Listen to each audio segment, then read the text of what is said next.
Ladies and gentlemen, welcome to Stories Out of Time and Space, the sci-fi movie review podcast. I'm your usual host, and I am joining the new flesh. But I'm also being joined by the usual co-host, Julian Darius. Julian, how are you doing? You okay? I'm doing fine. I am in my new flesh body as we speak, and it's not as painful as it first seems. No, yeah, you get used to it. Once the rashes go away, you get used to it. For anyone who's not caught on, today we're going to be talking about the 1983 David Cronenberg film, which is Videodrome, starring James Woods as Max Wren, Debbie Harry, which was a bit of a surprise to me, I hadn't remembered that, as Nikki Brand, Sonia Smith as Bianca Oblivion, Peter Dvorsky as Harlan, Leslie Carlson as Barry Convex, Jack Creeley as Brian Oblivion, and Lynn Gorman as Marsha. We'll get into the plot of that in a little bit. But Such as it is. Yeah. Well, I'm wondering what your plot summary is going to sound like.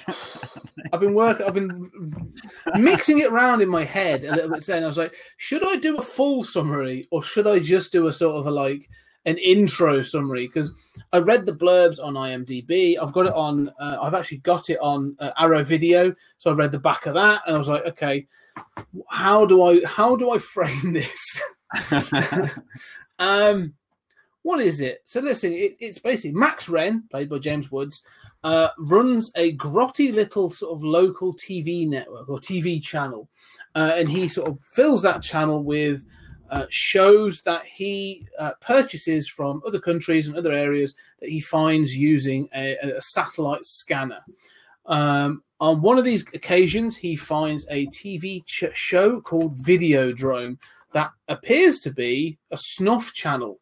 And as he investigates it, he finds out that it's more and more, it's local, and that it could be a government channel, it could be something else. But in the midst of this is also a conversation he has with a woman called Nikki Brand, played by Debbie Harry, who he starts a relationship with, and she then sort of becomes just as obsessed with Videodrome as well, until it actually takes her as a victim.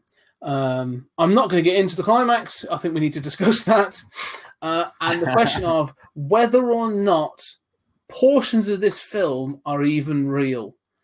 As in, what's the context of this? So we'll get into that. But Julian, what's your first exposure to this film, and what are your sort of initial takes on it? Well, I was born in '76, so I was a little kid when this came out. I saw The Fly not long after it came out. I saw Naked Lunch not long after it came out later, and it's probably like late '80s when I first saw Videodrome. So I was an impressionable young lad, and Videodrome was right up my alley. I would go to the video store and just find weird, messed up, independent stuff. And that's how I found all the old Hammer horror films and stuff, and weird European stuff. I am amazed how much I like this movie. And we have talked in the past about some movies I really like the second half of, and I'll go back and I'll think, I'm not enjoying this at all. And then we'll hit that second half and I'll just be like, oh yeah, now I remember why I like this. I think the first half of this, I basically feel everything is perfect. I love it so much. I'm overjoyed. And I think this is a perfect movie. It's been made for me. And then the second half, it kind of, it's like, well, we got to do something with this plot. And it goes in interesting and weird directions. But I think it's so transgressive. I just think it is so brilliantly, transgressive and in your face. And I just love that stuff. And it occurred to me thinking about it, it's kind of, we don't have a lot of cinema for adults. Everything I feel like is, kid friendly or kidified. And, this is kind of like a Disney Fantasia, excursion for adults filled with, sex and violence and, messed up themes. What about you? No, it's funny to say, because I feel that with Cronenberg, he's one of those few directors that doesn't, he doesn't care. He has a vision and he will deliver it. We obviously did, in the last season we did The Fly, and it takes a campy sort of Vincent Price 50s B movie and turns it into sort of like a real shock body horror. He's done other films like The Brood and what's the one with Jeremy Irons in? I forget now, but he's not a sort of, like I say, he's not so concerned about this being a blockbuster. You know what I mean? He's not looking to get that the sort of, like, as you say with the MCU or most films, if you get PG-13, that's the wide audience. He's got a vision and he's going to deliver it, no matter how messed up it is. I I'd consider him up there with like David Lynch, in that, like, he's got to, even if it doesn't make sense to the audience, it's almost a case of like, you sit there watching it, not going, well, he doesn't know what he's doing. You sit there watching it going, I'm clearly not smart enough to be up there with David Cronenberg or David Lynch. Like, you feel like you've got to step up to them, which I think I really enjoy. And that's what I agree. I really enjoyed this film because it carries a charm as well as trying to sort of keep you at a distance. Do you know what I mean? Yeah. Well, I mean, I would say I do think Lynch is full of shit. I mean, I watch most Lynch movies and I'm like, well, I get it. You got a few themes, there's an interesting sequence here, but, it largely doesn't work for me. And I think it's this sort of superficial. I think that, Cronenberg, Cronenberg doesn't pull his punches, and he's hit or miss too. I mean, he's made stuff that I'm not as fond of, especially, in the later years. But, I agree that with this idea of charm. Another thing that I thought watching it is that you're about halfway through before anything happens that is not surprising. Yeah. Like, you can say, I mean, sometimes cinema is people are too in love with the idea of surprise, right? Mm-hmm. And just playing things out logically can also be enjoyable, especially with a character study and most plots. But every single line of dialogue in this is just, oh my God, I can't believe that. That's the last thing I would have thought somebody would have said in that situation. But it makes sense, in a weird, distorted way, and it screws with your brain. Yeah, and one of the things is, it's sort of like, it's when there's, and again, as always, we will be getting into this film, so there's going to be spoilers.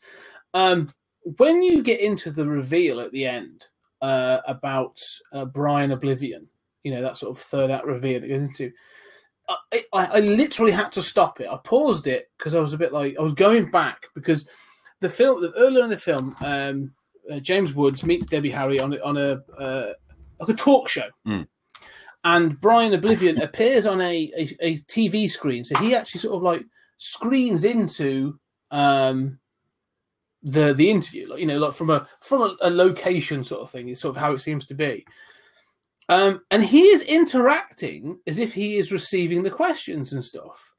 But more than that, there's a moment when James Woods does something, or their conversation's almost distracting, and the host refers to it, and Brian Oblivion looks across as if to join the host.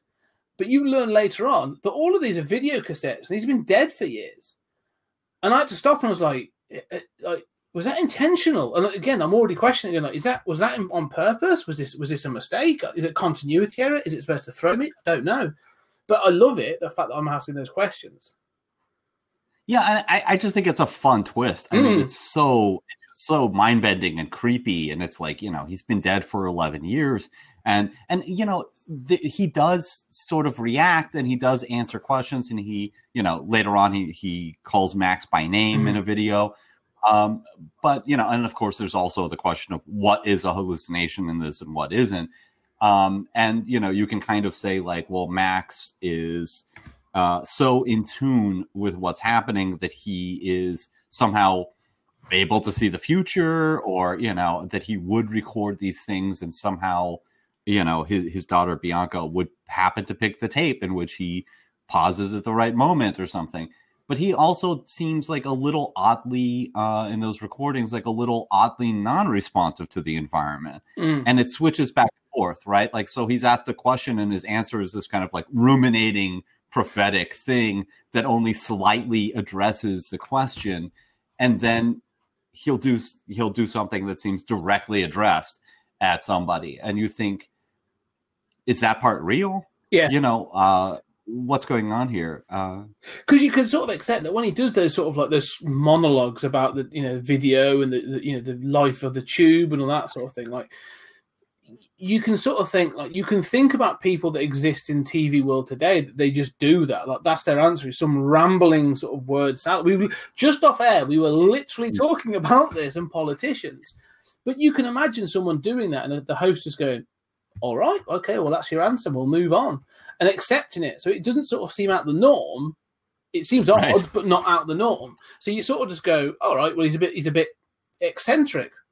And they carry on, but when it's revealed, it obviously makes more sense.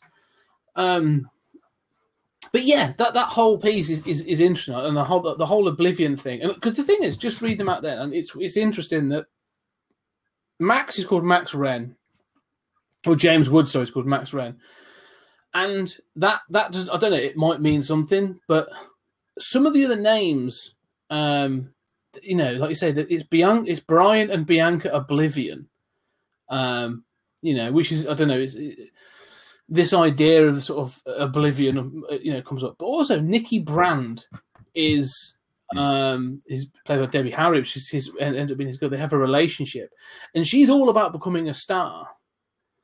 You know, she wants to be recognised, and that's why she goes on video. She submits an audition or goes to an audition for Videodrome, is to sort of become that sort of star. So I was thinking, like, even their names, like Brand, like she wants to become a star. She wants to be a brand. I was like, oh, I could be completely miles off. I was like, Cronenberg's playing with these names.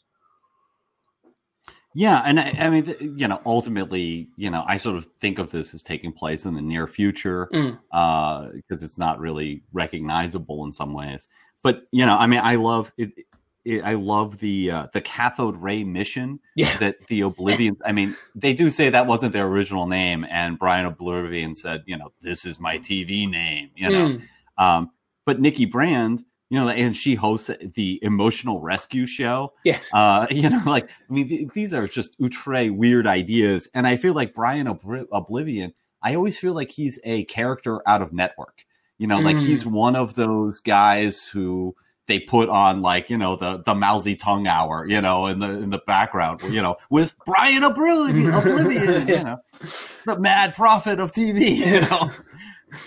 Yeah, it's true. I mean, the whole thing with Nikki Brand, when you get a snippet of her radio show, like you know, Max goes to visit her, and you hear her giving advice. Like, she's not, like, I'm not saying she's not good at it, but it's sort of.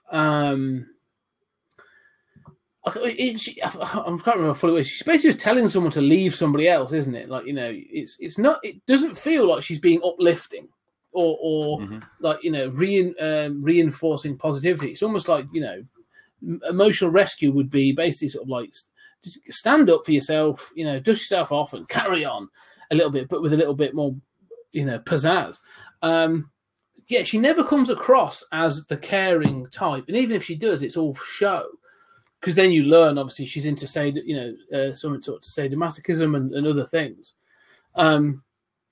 And so there is this thing of, like you say, the TV name. So this thing of having the personality as well as the real person as two different entities. Yeah, I kind of think that Nikki, at least until she goes to Videodrome, and then she, you know, has apparently been killed and is appearing on TV, and it's pretty clear that is, you know, all hallucination.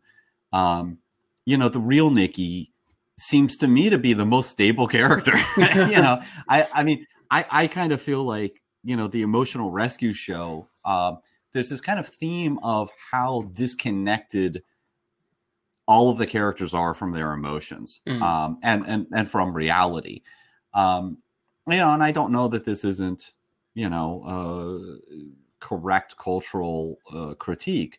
That, you know, I mean, I remember, you know, in the 80s, what you did was you just, your parents gave you like a TV dinner and, you know, you sat there and watched like Family Ties and that was dinner, you know, like a TV raised all of us, you know?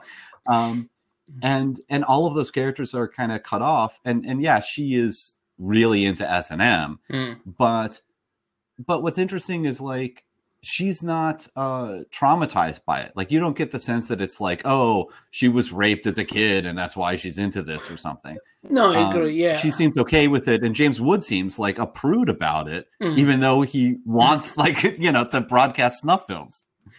No, that's a good point, actually. Yeah, because she, like I say, seems to be most stable. Like, she's the one that seems to be most accepting of who she is, and sort of like, yeah, I'm in this for the pleasure and the pain and the pleasure of it is what I get. You know, I get my kicks from it, sort of thing. And yeah, I mean, the James Woods character in this is interesting because he is a sleazeball, and that's the thing. Like, you know, he is a bit of a sleazeball, but I sometimes find it hard to get a grasp on him because it's sort of like, you know, as a protagonist, they usually, you know, if he's an anti-hero or a hero or whatever, like, he's not that. He's not. He doesn't seem to have like a moral center that's guiding him. He's just sort of like he just experiences the film with us in many ways. Yeah, you know, sort of things just happen. I mean, he gets given things constantly. Like, he wants to know more about Videodrome, but he never really does. Oh, well, firstly, he never does any of the research because he's got Harlan, who's his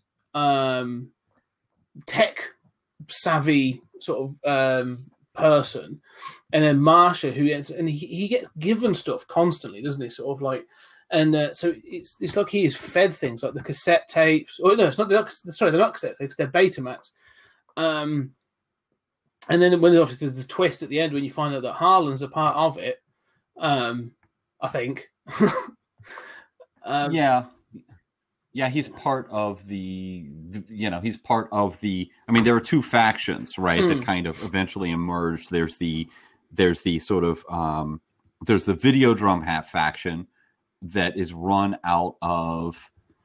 I don't know. It's strange, right? Because that's run out of the optical shop. Yeah. And there's an optical company that is apparently, you know, I mean, if you believe this, right? I mean, the idea is that the Videodrome broadcast. I mean, there's this brilliant business of like Brian Oblivion saying that I believe the hallucinations cause the tumor and not the other way around. It's so obviously insane, but deliciously so.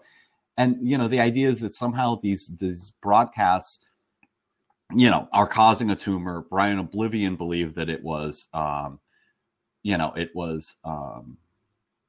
know, growing a new organ that would make us adapt to this mass media landscape of filtered reality. And Brian Oblivion worked with these other people. He tried to take the Videodrome technology for himself, and they killed him. Except, is it Nikki who seems to be Nikki who's killing him in that video? Yeah, she's the one that, yeah. That's how it's her that's revealed. She takes the mask off, the hood off, and it's Nikki. And I was like, because you see, so again, like, is that must be a hallucination? Yeah.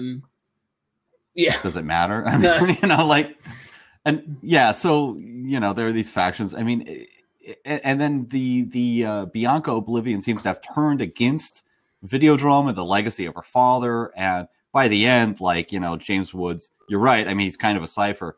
Although I love his character. We'll get into that in a little bit. But, you know, by the end, he's just like a Manchurian Candidate assassin for, you know, the Videodrome crowd and the optical shop. And then he is sort of converted into an assassin for Bianca. You know, honestly, he has no agency. No, but yeah, that's what I find so fascinating. Like, is that literally, like, because when you meet him to begin with at the start of the film, and he's running this channel, and he's obviously making these decisions, and then you find out that he's picking up, you know, he literally scans the world like using his satellite to find dodgy TV shows, and then he'd be like, "Oh, that's good, right? Who owns that? Right, let's go find it. Can we pirate it without any problems?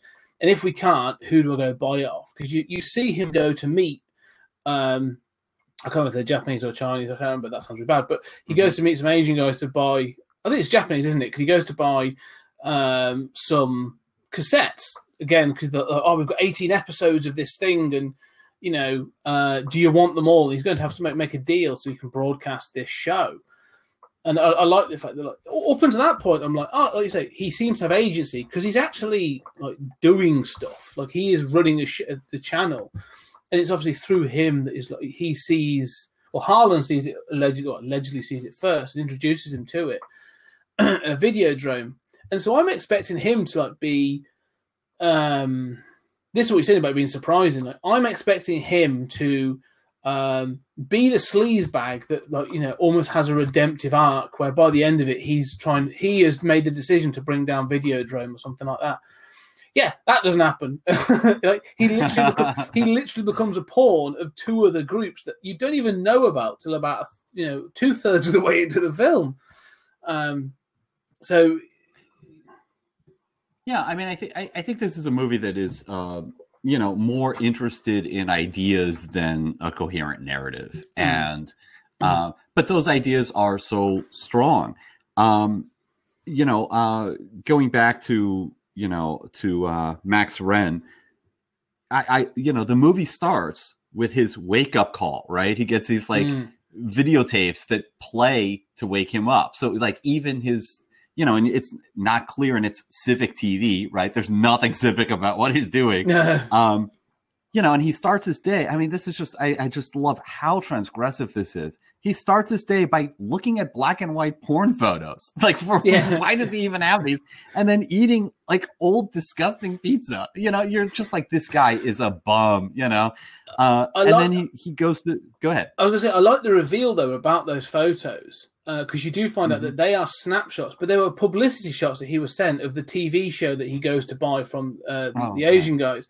And I like the fact that basically they've sent him almost like the most explicit shots from the TV show to get him hooked. And so, because I like the question, he makes a really good question. He says, right, at what point can people jump onto this show? Because they're obviously, I'm happy with the boobs and the TNA of it all's fine.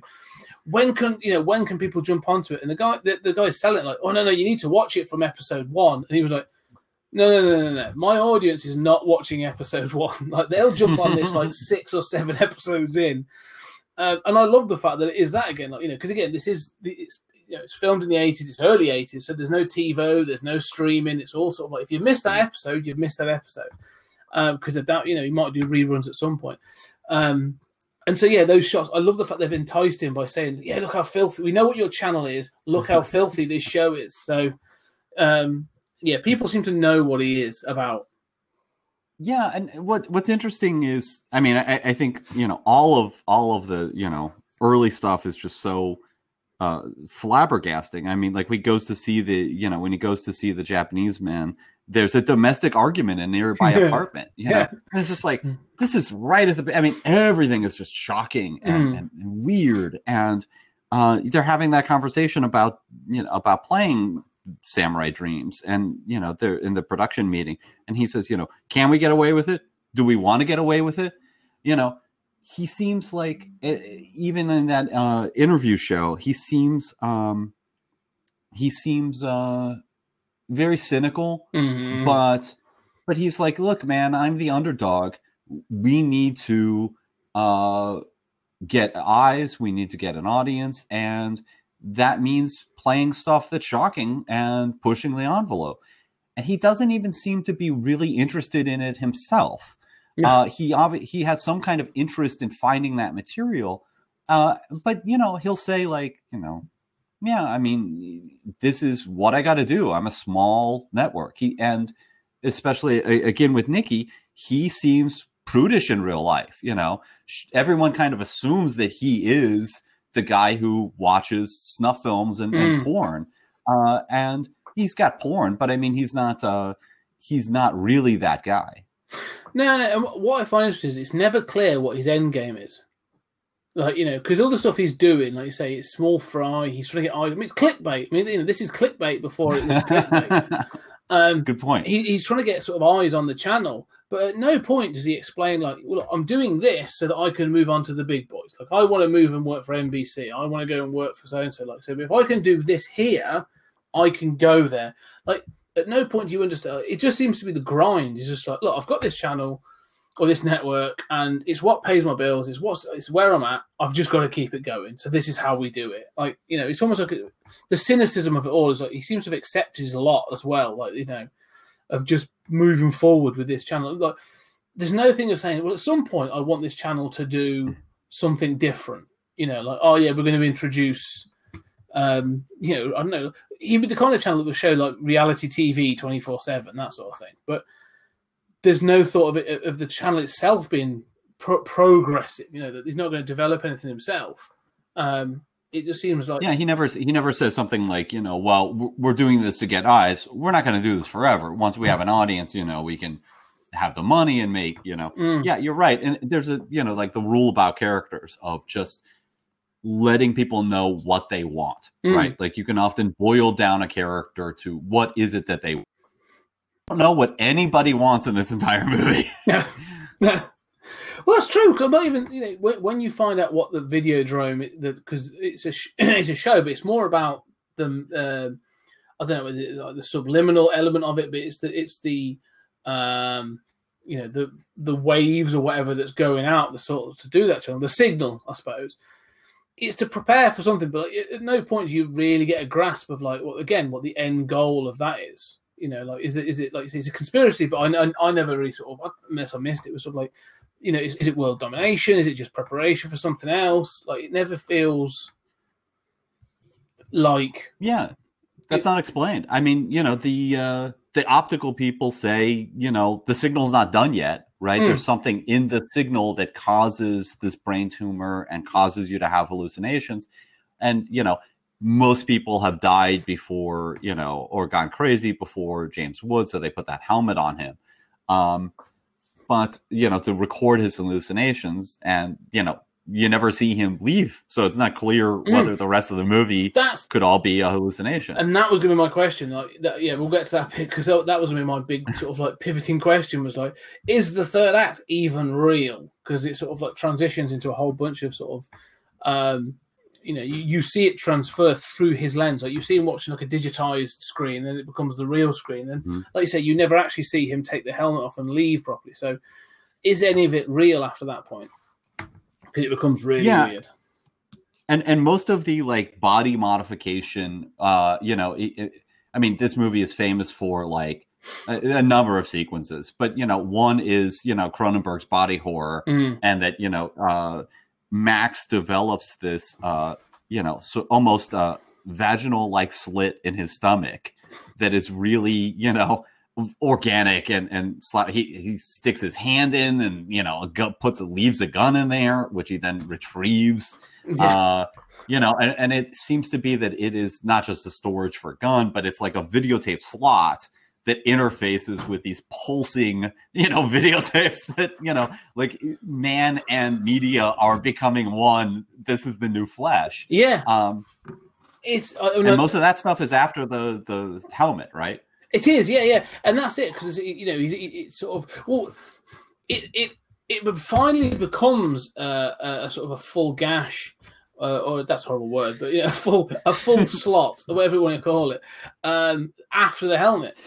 But it's sort of alluded to beforehand, because I think when the first time he's watching Videodrome at home on the sofa and stuff, like he's like scratching his stomach, and there's almost like a scar, sort of, or a rash, sort of forming there. So again, is it you know, something that's just growing or changing? I don't know.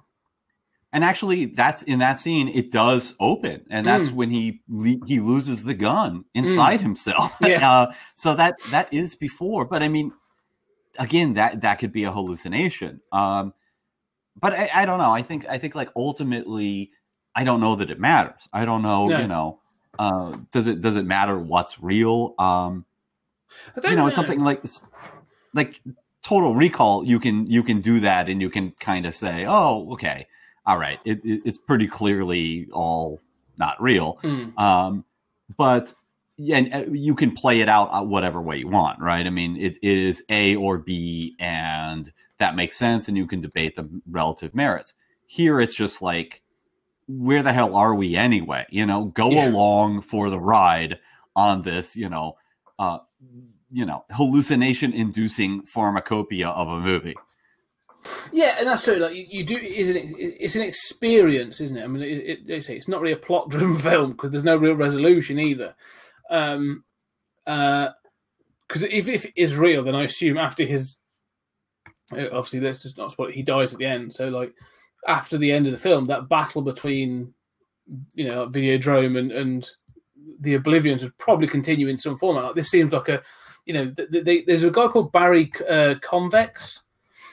Which again, great last name because he deals in glasses. Yeah. Like he kills him. Like he is targeted. Like Bianca Oblivion gives him this mission to go to.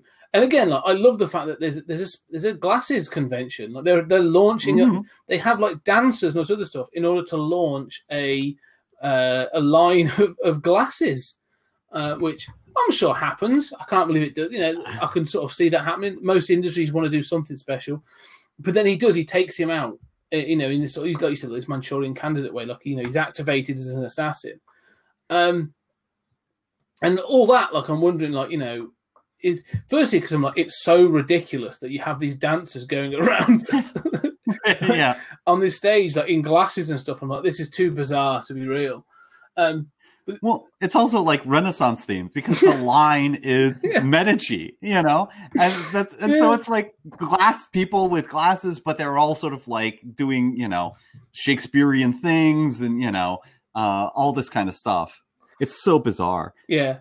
It's great though. I do like it. I was like, because again, like this film, as you said, there's so much in this film that you just, I enjoy everything about it in many ways. But this is the point when he pulls the gun out. And when he pulls it out this time, it's not just him pulling out a gun. Like, it's molded to his hand in some sort of, like, biomechanical way.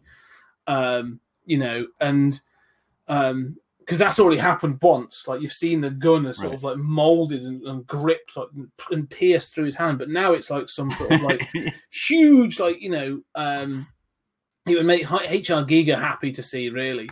But that doesn't leave. Like, every time then he has the gun after that, it's with this molded sort of like biomechanical sort of arm, and that sort of that leads to the final of the film. And that's where I'm thinking, like, is there a version of this then? If you were to, like I say, could you watch these events where someone just those other people in that crowd are just watching this nutter run up to the audience just holding a gun?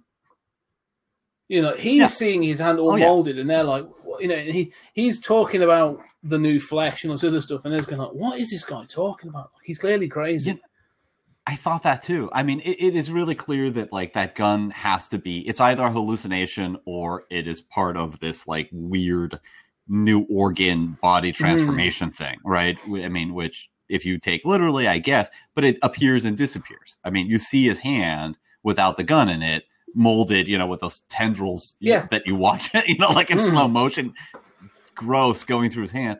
But yeah, I had the exact same thought. Like, can you imagine these people at the convention? Like, a guy rushes onto the stage, shoots this optical guy who maybe he's the part of Videodrome, maybe that's all a hallucination, and a guy shoots this guy on stage after this song and dance number, and then goes to the microphone and screams, "Death to Videodrome, long live the new flesh." And you're like, I'm here for Medici glasses, And then it's such a brilliant, just a brilliant little thing. As he's leaving, you hear,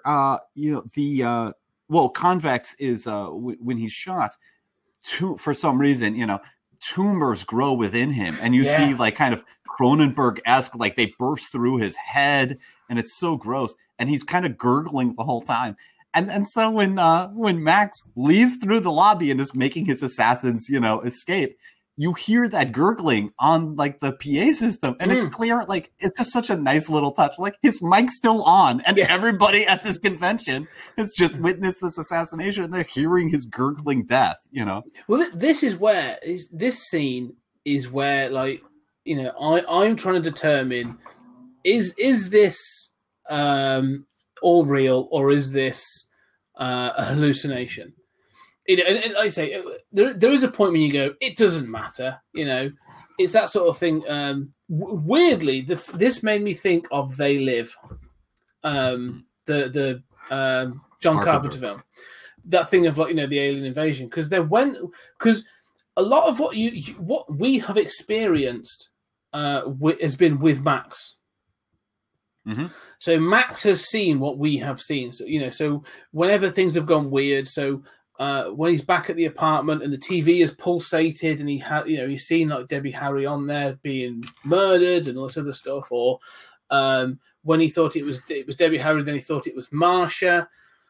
There's all these weird things have happened, even not the gun and everything. Like, he has been there, and the only time that he isn't there, but we get to see it, is when that guy erupts and sort of goes all Raiders of the Lost Ark. And I'm like, I was thinking, like, he's not here for this. So is it supposed to be a hallucination? And that was it's one of those films that say you go off on all kinds of theories. I'm like, oh God, they're aliens, or he's gone through to the new flesh, or I didn't know, but I was like, oh, this is the first time in this film that you are seeing something and Max isn't there to experience it with us. He's gone. Mm-hmm. And that's when I was like, I think this is real. Yeah, I think it's a hallucination. I mean, I can't imagine, that how is that possibly real? I mean, the tumors, right? Even according to the movie's own logic, the tumors grow when you're exposed to the Videodrome signal. Barry Convex has rigorously avoided being exposed to it because he knows what it does. So, maybe that gun injects tumors into you, but you don't know who Barry Convex is. And this is what we're saying about, because the whole thing is like Videodrome is based out of, like, you say, this place in Pittsburgh or wherever the hell it's supposed to be, like wherever the channel's coming from. But you don't know who's creating it. Like, at some point, it sort of could be alluded to that it's a government thing or whatever. But all I could think of is that the reason it made me think of, like, They Live is because I was thinking, like, how do I not know that this isn't some sort of alien invasion film that we don't know about? And actually, that's just how they die. That sort of, to me, it could, I'm sure, like, there could be, as we talked about when we talked about Inception. The moments and you can go, there's the spinning top at the end that doesn't fall over, so you can sort of interpret that, or you can tell when he's in a dream because he's got a watch on or his ring on, sorry, and he hasn't done that. But there must be a way of doing that potentially with this film. But the fact is, for me, all of it, because I was debating, it's like, what's a hallucination, what's not a hallucination, what's he seen, what hasn't he seen? But every time we've seen something, and I'm going to stand by this now, every time we have seen something that could be a hallucination, Max has been there. And I'll have to probably rewatch it in a lot more detail to really see if this works. But that he isn't there for. And so it made me think, like, well, what is Barry Convex? How do we know he's human? Yeah. No, I mean, you're right. I mean, I haven't thought about that, but it's perfectly possible that, like, some alien technology is how all this weird body transmogrification occurs. I guess I think that, like, you're right that, Max is not in that scene. I guess I think that, like, we're shown, I don't know, it's like when we're shown stuff that is not exactly a point of view, like you're looking across the street, you're seeing stuff that somebody isn't seeing. And I know that in cinema, there's a difference, but still, I don't know. I mean, he could be in a vat somewhere hallucinating, all of this. I do kind of like the idea that, like, there is a version of this narrative in which basically Max finds this messed up signal, right? Becomes obsessed with it. It's just a messed up signal, right? It really is, a show that's being broadcast somewhere. I find that a fascinating concept, but that basically, he goes crazy and, there isn't, like, the optical place. It's an eyeglasses company. Yeah. It is not, it's not involved in Videodrome, right? But at some point in his, mind, he decides that it is. And he, first of all, kills his own office mates, kills his own people at the studio. There's that wonderful scene where his secretary thinks he's been shot and, it thinks she's rescuing him. And he's, of course, holding the gun and, his wound, his body transmogrification. And then he like runs away, and there's that wonderful turn in her eyes as she realizes like, the victim is the perpetrator. Yeah. But I mean, there's a version of this film in which like, no, he's just gone crazy. He's shot up his office, and then he thinks that an optical, company is involved in, making brain tumors on people that cause them to transform and see the new flesh and all of this. And he kills this optical guy at a convention and then winds up shooting himself on a boat.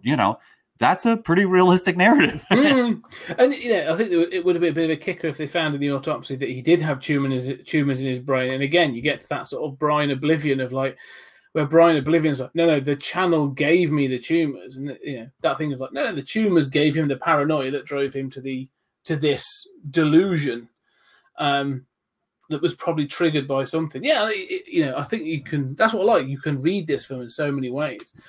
Because there's so many little, like you say, there's so many little oddities that you can sort of get into. Like there's a guy that stands on the street who is almost like a modern organ grinder in their monkey, because he has all he's got is a TV, and he basically and he's sort of saying to people, sort of like, "I'll give me some money and you can watch my TV." Yeah, and I'm like, and maybe it's just a modern lens. I'm like, even then, actually, I don't think I'd have done that. That's weird. Yes. Well, he says like these, like the batteries that power this little TV aren't free, like puts some money in the pot or something. But I mean, it's so bizarre. You're right. I mean, even in those days, I mean, television was ubiquitous by 83, but go to a window of a TV store or something. Well, he stood next. But I mean, he stood over the road from one. Exactly. Yeah. And, but I love the idea that like even I don't know, it's a kind of like network thing. Like, what are we doing to ourselves? It's like even the panhandlers, are part of the mass media environment, Yeah. Well, and obviously that's sort of a big part of this film is this idea of the, pervasiveness of mass media. Even in 83, there's this idea of like, it's in everybody's home, it has a corrupting element. It can do this, it can do that. So, yeah, I don't know. Was Cronenberg ahead of the curve? Were people already sort of feeling that that TV was the idiot box and it was sort of corrupting a generation? Well, people were saying that in the 50s. I mean, and now, I mean, I think Network was ahead of its time. Network is the one that really is insanely, predictive. I think this is, strikes me as more of a commentary, but, and of course today it's like people thought that in the 50s. I always tell people when they get all high and mighty about how like the kids don't read anymore. Hey, I'm a writer. I sympathize, but prose is struggling. But having said that, I mean, every kid has a computer in his pocket that, you want to learn how to do something. You just pop on YouTube and there's an instructional video. Yeah. I mean, we live in an amazing world and that media is good, but, I mean, it is changing us. And I think the reality is that people will say like, oh, the kids are so dumb. Well, no, the kids are as smart or smarter than we were, but they're insanely brilliant at mass media. They're, they take longer. They don't understand like metaphor in prose the way we did, right? Yeah. That was just a skill you learned. But on the flip side, you give them, video literacy. They understand stuff that our brains just don't because we didn't grow up with it. It's not second nature to us. So, we're processing different media, but it's not that one is superior. But it is changing our brains. It is changing how we see things and conceive of ourselves in the world. No, I think you're right. And I think it's one of the things that it's changing, again, it's just to go on that thing about kids and stuff, is, you you and I sort of only a few years apart, but we were, in school in the same period. It was very much about teaching you facts. Your core elements, maths, science, English, and all that kind of stuff was about teaching you facts, especially in the sciences. Sort of like, well, this is chemistry, and here's the periodic table. This is how it works. Here's physics, gravity. Carry on, sort of like that's those sorts of things. And I think more and more with the because if you wanted to research something, it was like, okay, you had the Encyclopedia Britannica, or you had to go to the library. Like researching wasn't an easy thing when I was a kid, or when we were kids.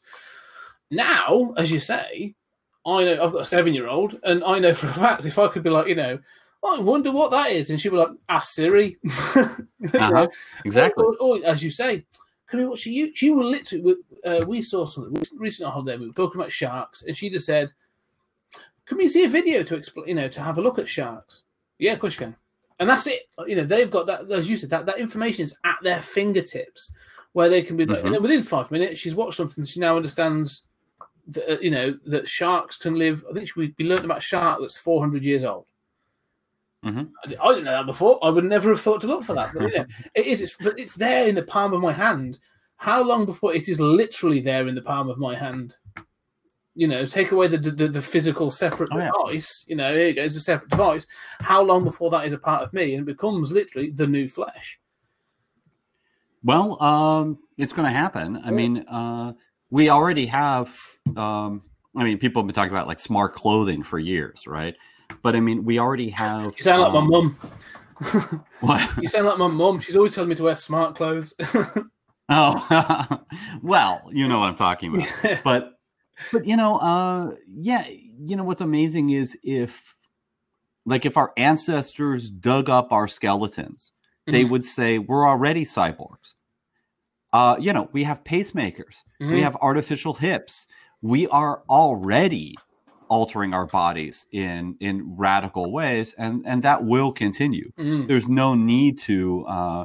Increasingly the computer, what we're seeing with Siri and Alexa is, the computer becoming like Star Trek, becoming like invisible, and there's no reason to not. And obviously, you have your data on the cloud, so it's like you can go anywhere and ask, your computer assistant, and it knows your personality and your search patterns, and customizes an answer for you. I think what's interesting when you talk about like learning facts is I think about like what history was. History was like learning, dates and facts of all right, well, this is William the Conqueror in 1066. But now it's like that is the most irrelevant information. Yeah. That is the easiest thing to get. What we need to teach now is information literacy to be able to discern what's bullshit and what's a real source. And we just have not caught up. And so people look at, www.satanic-conspiracies.com and think it has the same weight as CNN. You know? No, that's true. It is, and it's funny to say it because that sort of when I did a history degree at university, and I remember one of the first things they said to us in one of my first lectures was, "This degree is not going to teach you facts. We're going to teach you how to interpret facts from your sources." That was the point. It was sort of like, as you said, we know for a fact that the Battle of Hastings took part, in 1066. It happened on that year. We know that for a fact because of written statements of the time. But there is more thing around, all right, well, what happened to Harold Hardrada? What happened about the relationship between the invading forces, the Norman conquest, and the people of Britain, blah, blah. Right, now we want you to go away and interpret that and come up with your own opinion about that relationship and, all that sort of. And that's the difference, isn't it? It's sort of, are you going to regurgitate facts, or are you going to use those facts and other sources to form an opinion about what happened? And I think you're right. I think that's that next stage, isn't it, of using the information that's there. Right. And I come from, English degree, and, that was exactly the same thing. The people who I've never understood people who memorize quotes from Shakespeare, right? Go F yourself. Okay. I can look that up. It doesn't impress me, but what impresses me is, and what you teach people's ability to just pick up a book, read this, whether it's fiction or not, and rhetorically understand what it's doing, to understand its place in literary history, and to be able to make objective factual statements about it, but also have an insightful subjective analysis and understand what parts of that analysis are more or less objective than others. That is an unbelievably complex task. And, we still have people saying, it's all subjective, isn't it? Well, no, it's not, but, I don't know. We've digressed on, but to be fair, though, one of the things we to bring it back to the film, though, one of the points we've made is this ability to discern, let's say, truth from information, or at least sort of level of fact. And then we talk about Max Wren as a character who clearly doesn't have that ability. Like, I know he has these hallucinations, and some of them are wild. Like, they're like you say, like when the TV's pulsating and there's other bits going on.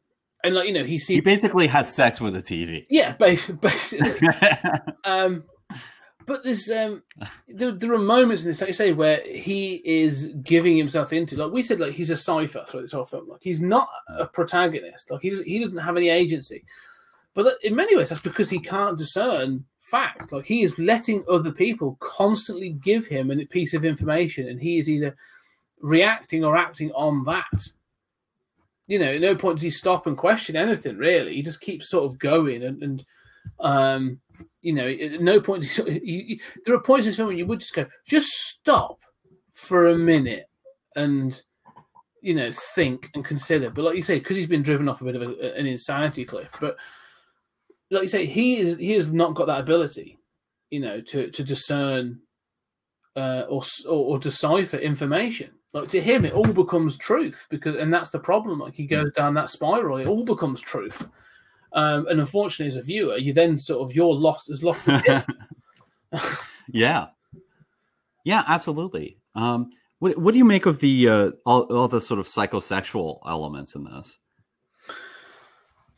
I suppose you could read it as Cronenberg needs some alone time, maybe. But I don't know. It's interesting because, again, like you say about sort of Debbie Harry, sort of the Nikki Brand character, like she's quite comfortable in her sort of sexuality, of sort of being that into the pleasure pain thing. But then it sort of there almost becomes, I don't know, does he become obsessed with her? But there is a sort of a like when she appears on the TV, as you would talk about, the fact he sort of ends up basically having sex with the TV. And other things, I don't know. It's again, how far away is it from dream and just that sort of element of like, you have some sort of sexual dream or fantasy or whatever. It's a part of our makeup, isn't it? Mm-hmm. But it sort of, I'm not sure. It seems to focus around certain things. I mean, at one point, the fact that he confuses her with Marsha at one point is interesting as well, like his secretary. And you sort of go, okay, well, what's that relationship all about then? Because he reacts to that in an interesting way. I don't know, what are your thoughts? I don't know. I mean, like we were talking about how, sort of worry about media, right? Like, the idiot box, that sort of thing. And, every generation's worried about it. They're worried about cell phones now. I still hear people gripe, and there's truth to it. I mean, I object when people don't have a conversation, I mean, if I'm talking to you and you get on your cell phone for more than just checking a text message and getting off, I'm pissed off. And I don't do that. But yeah, I think that the sex thing kind of is similar in a way to me. Like, I think that it seems to stem from an idea that we're always pushing the envelope, and I mean, even in current TV, you can kind of see, an evolution from show to show, and you think like, oh, well, boy, remember when like Sopranos was shocking, for its sex and violence, it's, seems really tame now. there was a point at which like The Simpsons seemed cutting edge. I mean, that hasn't been true for 30 years. But I think that it's kind of like that. It comes from that kind of social criticism that it's like, if we can watch breasts on TV and, one of my criticisms of this film is that it's produced in a puritanical country where you can show somebody's face being destroyed by tumors, but even when you're showing pornography and buying pornography, you cannot show the actual penetration because that would get you the X. But, shooting a little child in the face is fine, right? That's no problem. Kids can watch that. It's funny, actually, because as part of the Arrow release, there's a document, there's an interview on there, and it's David Cronenberg, John Landis, and John Carpenter. And one of the questions is about this and the X rating, the American X rating. And they all have a comment on it. And sort of, I think John Carpenter, because it was filmed obviously around this time, because it's when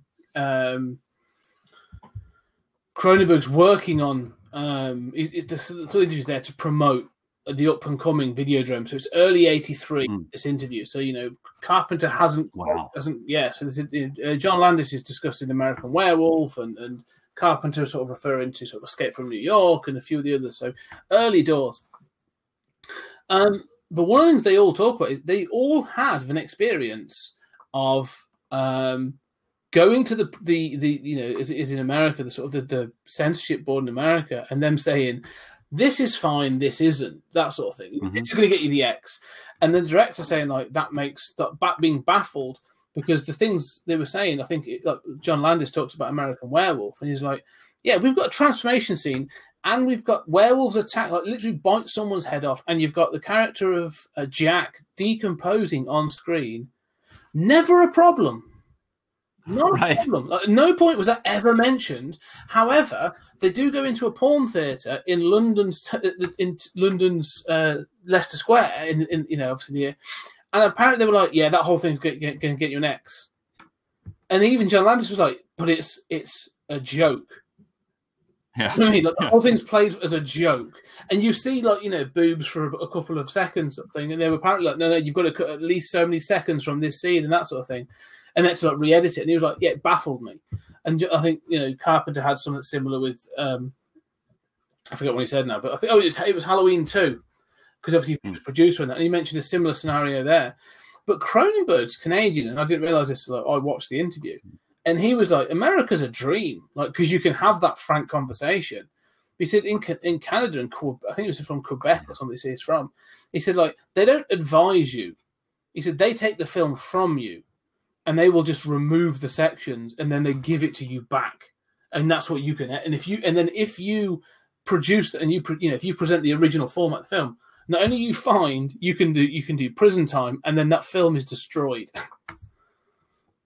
Yeah, well, that's called a dystopian authoritarian state. Yeah. And, Canada has a history of that, frankly, with censorship. But, yeah, that's a good point. And, it's relative. I mean, how horrible and disgusting is that? Yeah, I was baffled by I was like watching it thinking, like, that's crazy. But then it's the same over here, especially during the 80s. You had the video nasties and the Video Content Act, which comes in like 1984, so not long after this film. But it's just bizarre how they view that as, the physical, as you sort of said, the transmogrification of his body is never a problem. Right. The fact that he wields a gun and shoots someone, and at some point his let's call it an orifice for now. Harlan inserts his hand in there to put another cassette in, and then it literally like digests part of his hand. Great effect. Like, it looks awesome. Like I think I'm not sure it's Rick Baker or Phil Tippett who does it, but like, it looks great. But apparently, not a problem with that. All right. Yeah, and what's weird is, even in the 90s, films were getting like an R rating if there was, like, men and women can kiss. But if it's a lesbian kiss, that's an R, because, the kiddies can't know that is a thing that exists, right? So there are a lot of double standards. I kept thinking, like, this film keeps pulling its punches when it comes to the porn. I mean, we're told like these are snuff films, but I mean, you don't even see that, right? I mean, they don't want to show a naked woman against a wall having her head cut off or something. Probably because she's naked at the time. Otherwise, it'd be fine. But if you take her away, put her in a dress, not a problem. Carry on. It's so weird. But I kept thinking like, okay, so let's call it the orifice, right? I mean, you're right about that special effect, but there are scenes where like he puts the gun inside, right? It's a gun, and later there's a very phallic, fleshy gun that extrudes from the television. So he sticks a gun inside this orifice and then proceeds to put his entire fist in, and it's clearly covered with slime and stuff. And watching it, I sort of feel like, like I'm less reacting to like the body horror as I am to the obvious sexual connotations. Like, we can't show you actual penetration, but we can say, oh, here's this new orifice. Yeah. I'm putting my hand inside, and do all this sexual stuff with it and say, hey, what are you going to do? Censor us? It's a hole in his guy's stomach. Yeah, that's it, isn't it? Make it. Yeah, that's it. Raise it up and put it on a different gender. Not a problem. Like make it horror, and it's not a problem. It's bizarre. No, it's true, and I think the thing is as well. Is, you say about the sort of psychosexual thing is the fact that he keeps coming back to the Nikki Brand character. I find interesting. Like I say, when he puts that helmet on, it looks cool, by the way. It is. It's quite a cool sort of design. But when he puts it on and he transitions from the sort of the digital screen through to it becomes real again. Like the first thing he sees is Nikki Brand. Like he's gone straight back to that. And it goes into some sort of like almost like a sexual dream. Like they're transferred to the room that is Videodrome, and then I think that's when she becomes a TV and like. No, that's one of the most visionary sequences where you watch Max whipping a television. I mean, it's consensual. She wants this, but and you're watching the TV react and moan as he's whipping. I mean, in this surreal sort of landscape. Yeah, it's brilliant. It's what I also like is, and it's one of the James Woods is obviously a very controversial character, so we won't really get onto his current standing. But in this film, I think he is really, really good. But in that scene when he starts to whip the TV, like at first, like you can see, I love the expression on his face because even he's like, "Yeah, this is weird." Like not just I'm whipping anything, I'm whipping a TV. But then he does it sort of like playfully. And then he's like, I'll do it a little bit harder. And then by the third or fourth one, like it's a full on like cat and nine tails kind of like, I'm going to give you a lashing. And it's that transition of sort of like, oh, it's okay. Like that thing's like, it's weird to, it's okay to, oh, I'm into this now. Yeah, I like that transition, right? Yeah. I mean, that's what it's smart, right? That's what the correct creative choice there. Yeah, I mean, the psychosexual thing, I think, like, I don't know. I mean, like, things have changed, right? So, like, today, and I think this movie doesn't have a problem being seen today. In fact, the problems are like, oh, how quaint are those videotapes? But I do think that, like today, things have escalated, and the sort of commentary that I would make is that her healthy attitude toward BDSM is probably the correct attitude, we'd say today. I mean, obviously it gets her killed if we believe that, right? Because she, goes to find Videodrome and wants to.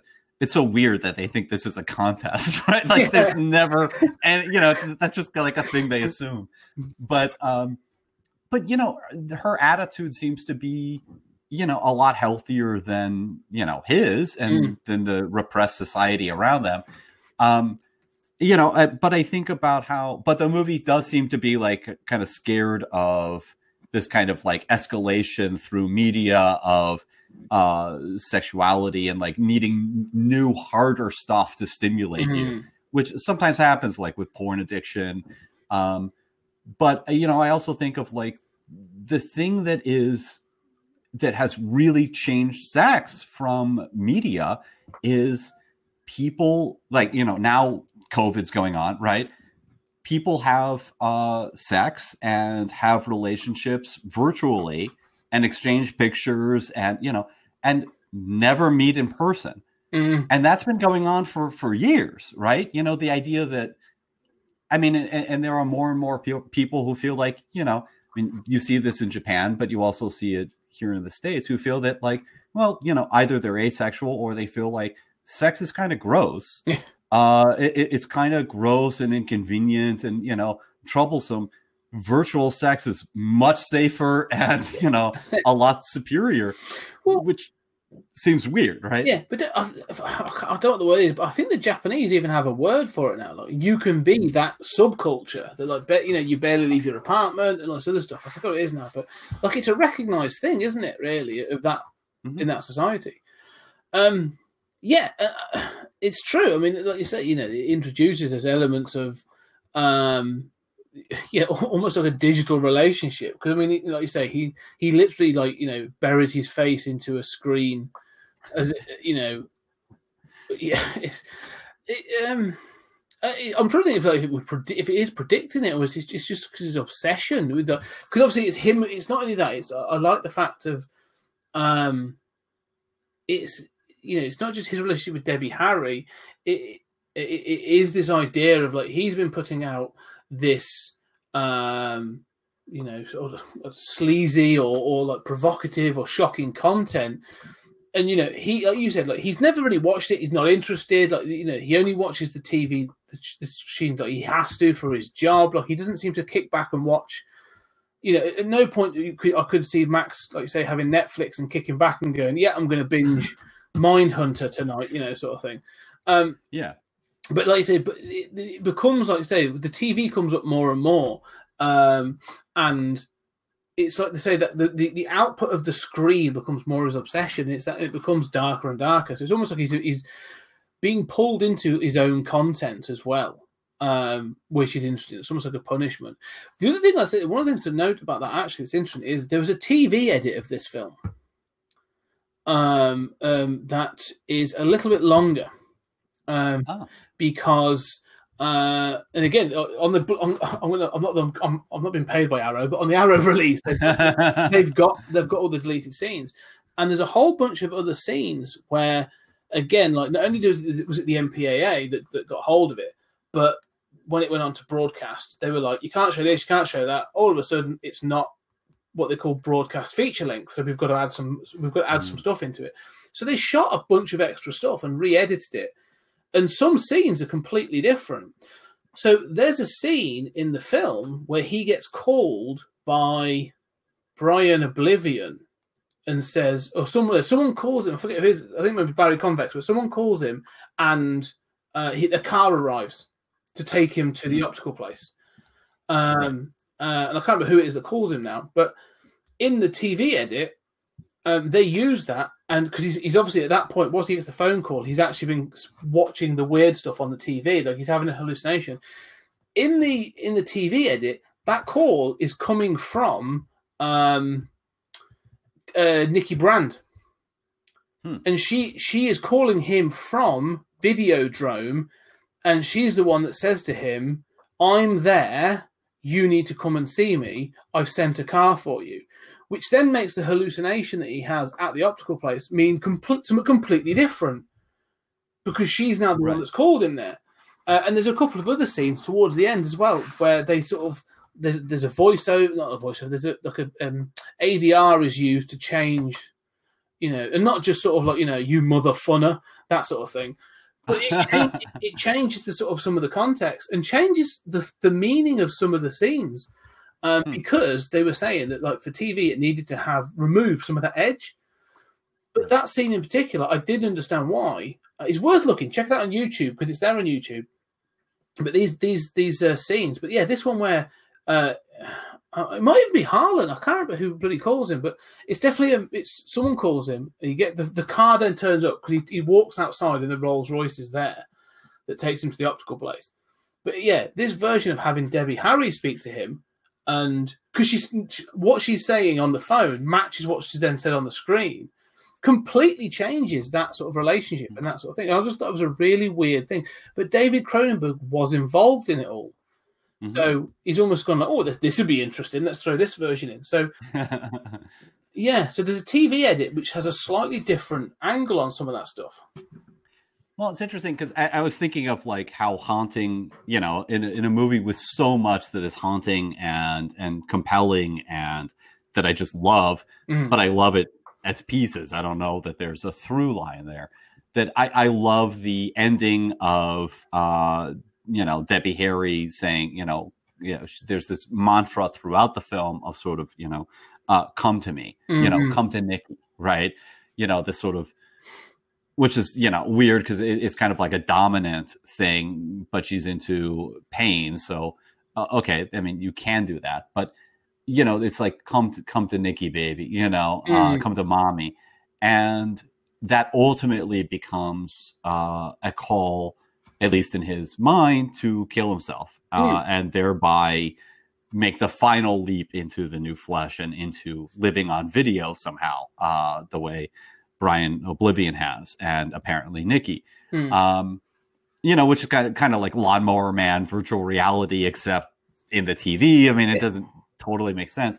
But, you talking about these other versions, it occurred to me that if there's one thing that would make this a sort of more acceptable narrative commercially, it is, having that love story and that mantra be the through line, right? Because you can process, audiences will put up with, I mean, look at any Marvel movie. Audiences will put up with the most incoherent nonsense that is horribly and incompetently done if you have a through line and a love story to, ground you.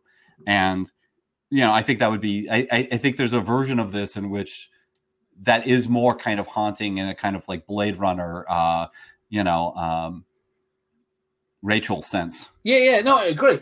And that's the thing, because it's just on the disc as a deleted scene. So you sort of see it out of context. You just go, oh, okay, that's an oddity. And obviously, to me, I noticed that. But I suppose if you were to see it in the full context of the entire film, like if that's the version that you saw, like you say, it probably would have that flow through, because that come to Nikki is actually the ADR that's used for the phone call is exactly that. That's the wording that's used. And you can tell it's taken from another part of the film. So it clearly does fit into that, as you say, that's the through line. That's their love, or as it is, their relationship is what draws him there. Because it seems, like you say, it's what draws him at the end. And that's one of the things I find, we'll get to that sort of in a minute or two. But the other thing is, we've talked about him becoming the assassin, the warrior of the new flesh. Because originally he is set up, so he has this the helmet put on, he has the hallucination, it all sort of comes together, and then he's basically given a mission to go kill Bianca Oblivion and to go to the cathode ray tube ministry sort of thing, which again is a great idea. This idea that people will feel better in society if they just get 10 minutes of hard TV watching in, which is weird. But he gets sent to her to kill her, and then she sort of talks him round. And this again comes to this thing of like he has no real agency, because he quite easily just talks him round. And so I wonder what your thoughts were on that, because he sort of like he just flips from side to side quite easily. Like there's not really a it's not like they have to hold him down and brainwash him or anything. Like he's literally just talked around a bit. Well, I mean, he's shocked by the television, right? This is where that sort of like phallic, organic coded gun and hand comes out of the television and shoots him. And that seems to have cured him of the orifice in his stomach. And I mean, like symbolically that he's been converted, right? By Bianca. Yeah, it does seem very fast. And it does seem that, I don't know. I just think it's like something else to do, right? Like, and it's another kind of like surprising thing in a movie that's filled with sort of surprises. It's cool seeing him, stalk Bianca. And it's like Bianca says, oh, it's you. You're obviously here to kill me. I knew they'd send someone. Yeah. it's very interesting. But I just think it's like, it's another twist. It's another like, but you're right. It is kind of abrupt and arbitrary.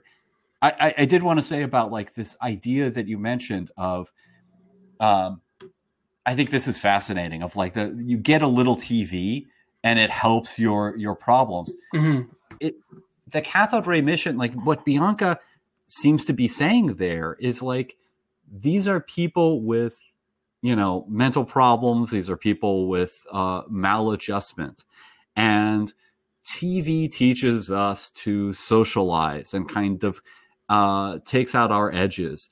And, I thought, my God, that's really true.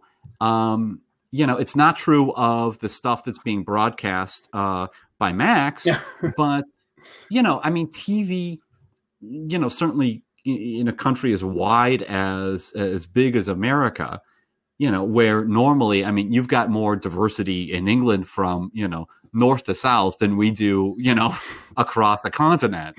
And part of the reason is because, we're a young country, and for such a large percentage of our lifetime as a nation, we have had mass media. And, the radio standardized the American accent, TV continues that.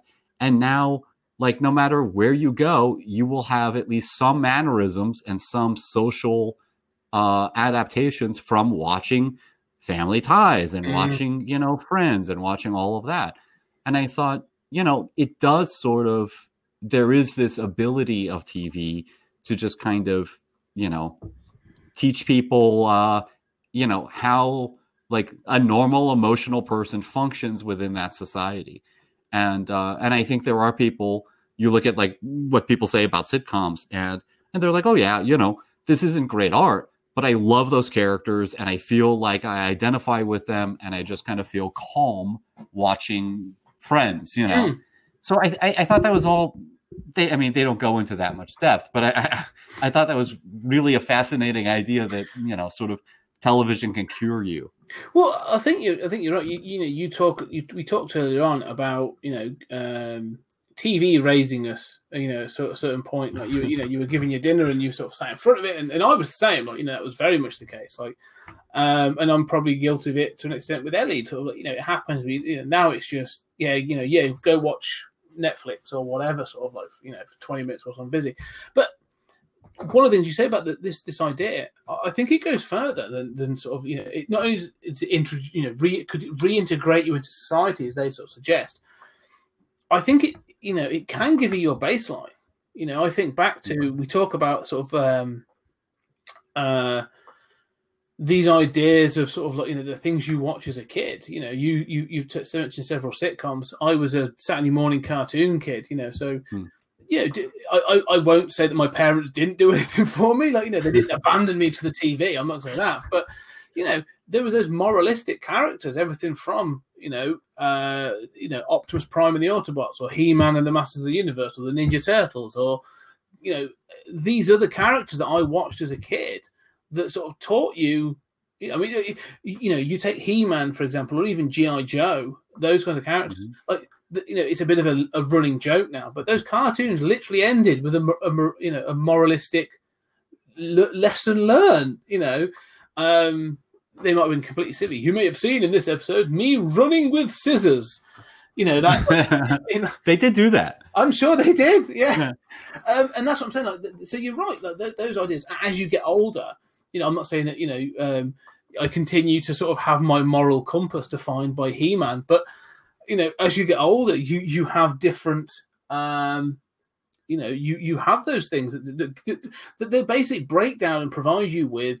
It's an extreme version, probably a bit of over dramatic, but it tells you what the social contract is, doesn't it? Like, This is what's acceptable in the Western world. This isn't acceptable. Here's what the heroes do. Here's what the villains do.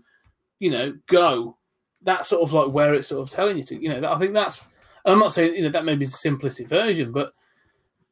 It's very I think that's fascinating. I had the same experience. Partly, I'm realizing now that some of the times where I've been most shocked by people's behaviors, it's been an inability to understand how they watch television and do not understand certain things. Sometimes, especially people from Hawaii would come to the mainland and they'll be like, oh, well, you have, like, oh, it snows. Does it snow? What do you do when it's like, dude, you've watched a million movies at television about snow. You know what we do, right? Yeah. Like this, surely none of these things, like the way the highways look or whatever, you've seen this in every movie. I mean, and so sometimes I find people's inability to process that.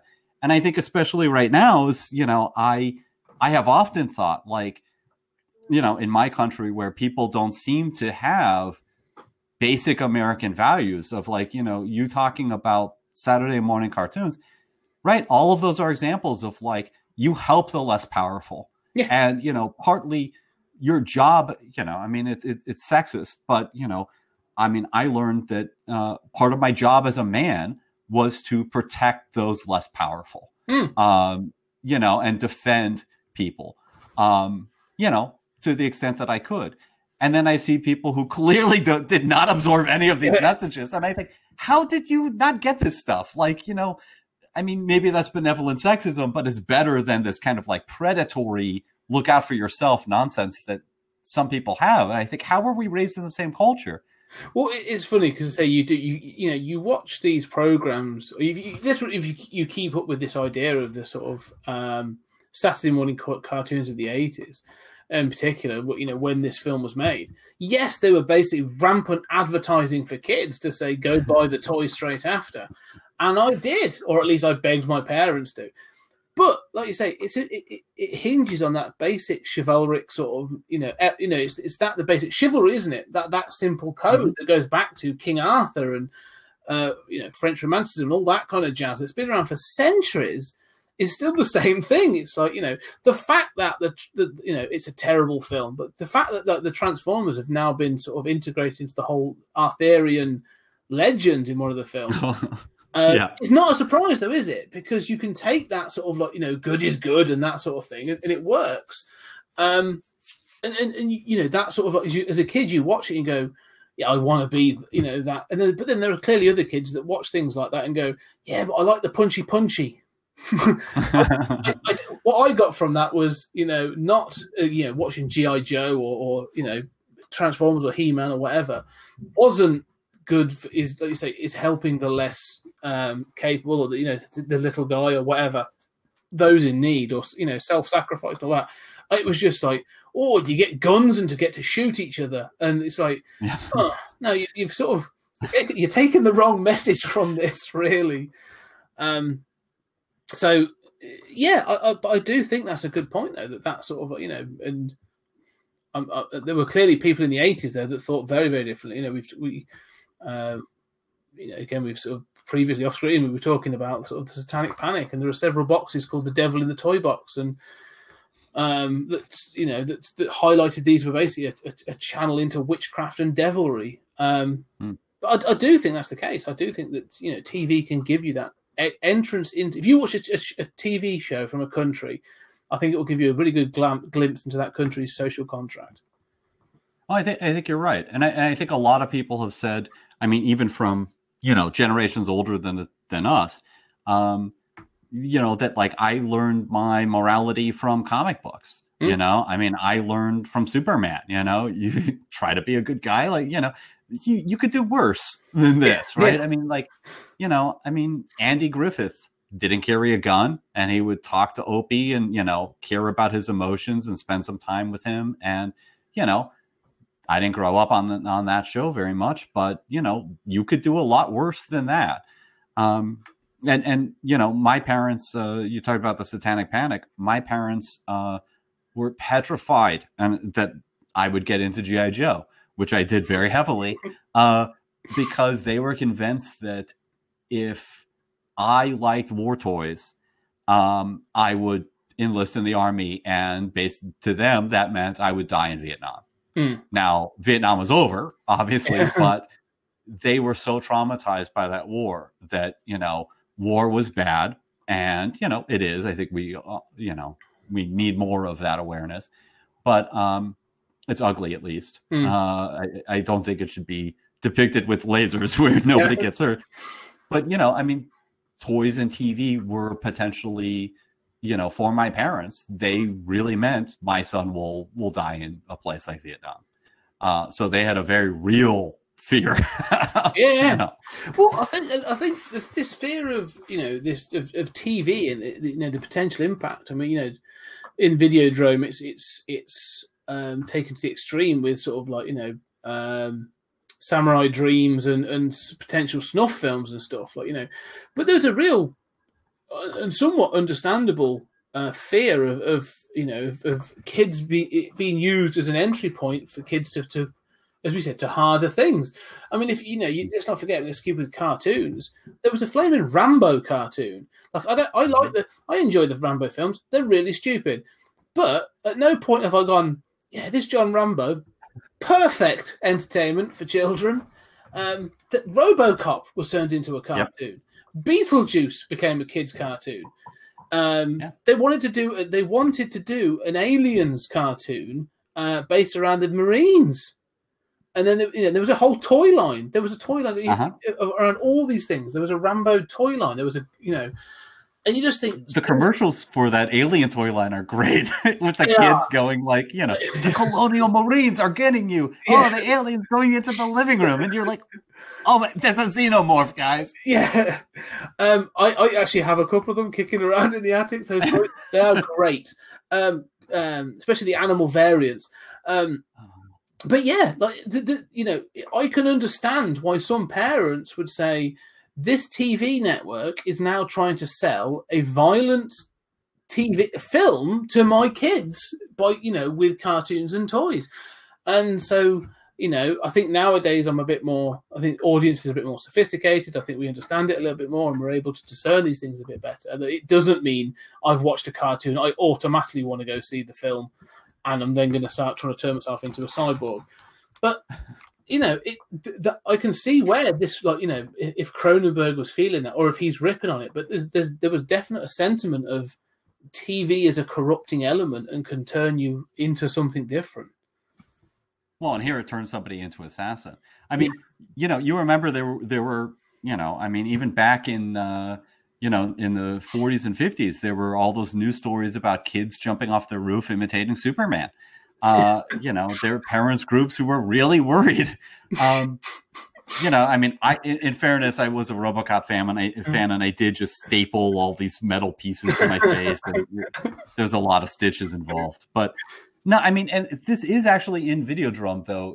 Like during that interview, which is so delicious, where he hits on Nikki.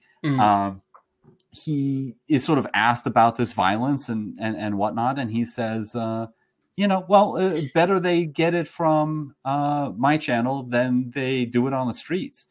And, this gets back to that old argument between repression and indulgence that, what is the effect of being exposed to these things? Is it cathartic? And then we don't go out and do these things, or does it become an obsession and we need, we want to, buy that, in my country, buy the M16 and the rocket launcher, or, escalate and get into, harder, sexual content and whatever. It can be both, but, clearly this is at issue in the movie. Oh yeah, and it's one of those, isn't it? In this film obviously was made in sort of 82, 83. So this is early doors for this kind of stuff in the 80s. He was ahead of the game because it became a real issue. Like the video nasties had been around really, probably from 82ish into sort of as I said, there was the Home Video Act in 84 in Britain, and Mary Whitehouse, bless her, trying to sort of ban everything. But like you said, this notion doesn't go away. I mean, this film sort of literally steps it up and sort of says, it's almost, to me, it's one of those films, you can read it two ways. You could easily say, Cronenberg is telling you that TV is a corrupting element and it can turn you into something different. Or you can go, it's a full-on satire, and he's actually telling you how ridiculous your comments are because, You know, it's not going to completely warp you, you know, psychologically and physiologically, like that you're being daft. And I can see how both could stand up and try and use this film as an argument. And it could be, you know, it shows you how the media, I think, will then jump on these things. And, you know, I always think of in, I think like 93, 94, there was a terrible incident of a young child, Jamie Bulger, in this country that was killed by two older kids. Was taken from a shopping mall, taken and was killed on some railway tracks. And straight away they were like, "Oh, those children had watched Child's Play 3, and he dies and Chucky dies on railway tracks in that." And you sort of look at it and go, "Okay, you're jumping on a scapegoat now, rather than addressing the fact that, like, did these kids have any other issues? You know, were they doing anything that was a bit of a red flag beforehand?" And I almost feel that, like, you know, when you can look at this film and sort of, it's a satire. Cronenberg is sort of saying, like, that this is an extreme version. He wants to do the body horror, but you've got to look at the person first before you look at the what they become. And Max Wren is full of cynicism, and, you know, so the eventual paranoia and stuff is probably sort of, you know, and almost inevitable through these, you know, if it was a brain tumor and stuff. So I don't know. It's a debate, I think, that will continue, shouldn't, but it will probably crop up again. But he's clearly commenting on that sort of initial stages of it in the early 80s.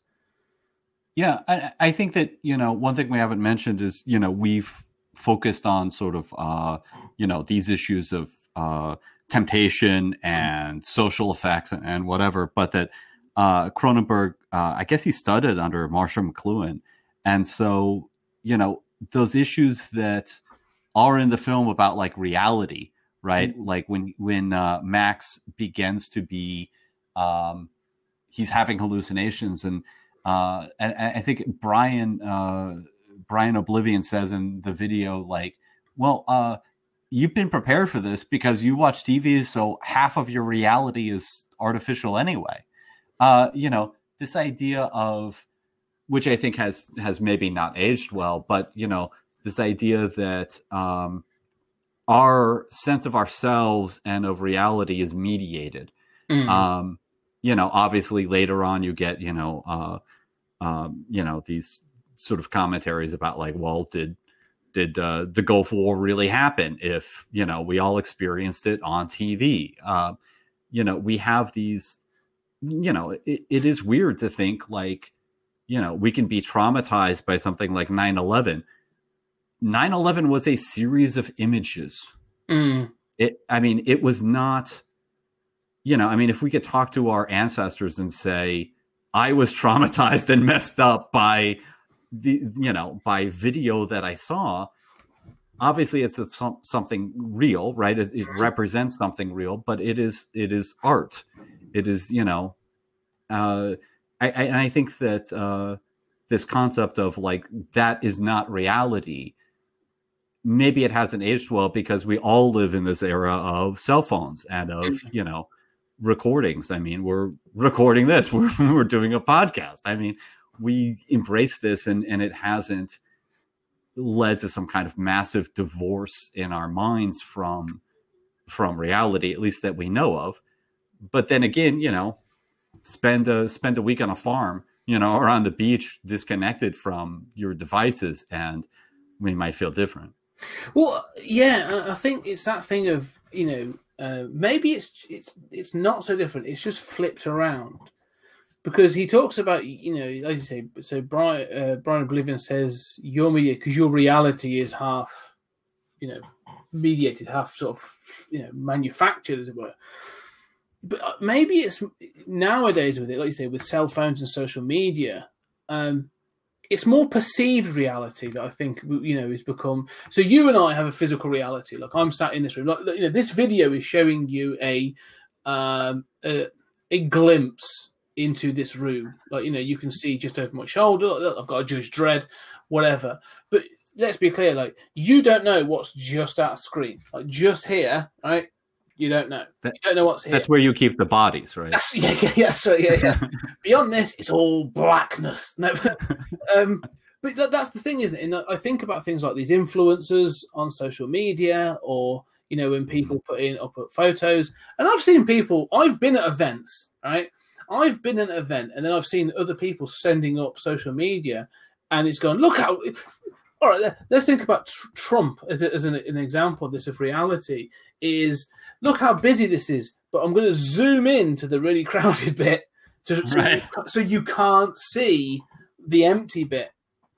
And it's this idea of I read recently about it was again like a Japanese influencer or a Filipino influencer, and she had an accident, and EMTs whatever had to break into her house to get her out. And what they found was a room that was immaculate, and that's where like all her photos were done, and there was all these products, and the rest of the house was an absolute pigsty and a wreck. And you're just like, and this is perceived reality of, you or I could look at that, or a number of people look at it and go, this world, this perception I have of the world is this because of this. But you just look outside of the bounds of that screen, it could be completely different. Yeah, that's a very good point. And it reminds me of like Facebook friends, right? Like we are so through the looking glass. I mean, this movie was made in a time where, phone calls were expensive. I mean, you remember, when I was a teenager and I would have like, 3-hour long conversations on the phone, I'd hear about it from my parents, and that wasn't even long distance. Yeah. But you had to limit your long distance. I mean, now, nobody thinks about anything about this. You have unlimited phone plans, and nobody has a problem with this. But in those days, the idea that you would have a friend or a deep relationship with somebody you had never met was bizarre. And now that's just totally normal. I mean, you and I have never met in person. I consider you a close friend, and if you ever needed something, I would do my best to be there. You mean a lot to me, but we've never met. And obviously there are people on Facebook and everything, and where they've never met, but they have intimate and important relationships, and ultimately it's with video. Right. Yeah. I mean, it's with audio. It's with, it's like Her, right? Where, I was just about to mention that. Yeah. Well, I mean, one day we're going to have like the Alexa's going to say like, you need to meet a woman like this or a man like this for these psychological reasons. I will invent that audio and video and then eventually reveal like, see, this was part of therapy. Yeah. That already exists. So I recently read, and I'm not promoting, but I recently read the Dan Brown book Origin. Just as it's a good fun book, but in that there's an artificial intelligence called Winston, and it's like light years ahead of what's possible. You're talking sort of like science fiction, but in it I was a bit like, I'm quite curious because Dan Brown always makes that claim of everything mentioned in this book is possible right now and is scientifically accurate. So I was like, okay, let's have a look. I found out there is an app, and I got rid of it because it creeped me out too much. But there is an app where you can have an artificial intelligence friend. Mm-hmm. So you go on there, and I thought, this is fascinating. I'm really fascinated for how this works. And you go on, and you can design them to an extent. You choose whether their gender, male, female, or non-binary. All this other stuff. You put all this information in. Do you want them to be chatty? Do you want them to be sort of like, blah, blah, blah? You tell them what your interests are and stuff, right? And then it starts a conversation, but it'll text you in this app. Mm-hmm. And you can ask a conversation, And I was like trying to get straight to this idea of like, as an artificial intelligence, can you do this and this? And it just kept saying that, well, let's talk about you. What do you like? Mm-hmm. And I'm thinking, I'm not sure if you're just information gathering for some conglomerate behind the scenes, or so I started to feed it like bits of information. It was all innocuous stuff, and then all of a sudden it was sort of saying like it was saying that. So I said, I mentioned about films, and I had just rewatched I think like RoboCop, and it came back and said, "Oh, then do you like Terminator?" And I was like, "You're making connections. This is already this is weird." That was after a day, of me just sort of playing around with this. And all I could think of is like, if I was to do this regularly for a week and fed this information, at what point is it that I stop talking to an app and I'm talking to an intelligence? That's when I got rid of it. I was like, I'm too weirded out by this. I can't figure this out. It's too much at this point. But it was that thing, like you say, of reality. And I read the app. If you read, I'll have to try and find you the name of this thing. I can't remember what it's called now. But if you read the reviews, there are people saying like 5 stars. This, so and so, whatever they've called it, their intelligence or their friend woke me up and really cheered me up this morning. And I'm just like, it's not real. Like, but you're getting an emotional response from this. Yeah. Well, you gotta give me the name of that app because I'll look it up because it sounds great to me. But I don't know that if it if it is it's AI, it's code on the other end. It's basically a chatbot. Working from a directory of like all your past statements and references, which can be cross-referenced for, obviously RoboCop, Terminator, but it's amazing, people's political allegiances pretty well if what cereal they eat, a few other things that are really indicative, and AI will recognize like that somebody's pregnant before they know. Yeah. AI will recognize, that somebody is struggling with an emotional issue before that person is conscious of it.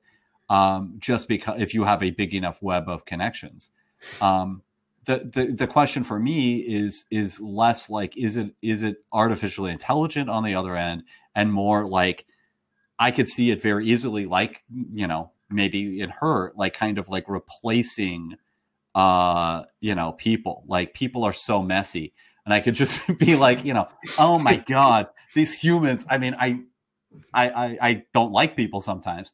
I prefer dogs. But I can see myself being like, oh my God, these relationships are so messy. I'm so frustrated by this little thing, and say, okay, I'm gonna see what my artificial friend says, share this with my artificial friend. And they're just like, nah, dude, you're so awesome. Don't worry about that.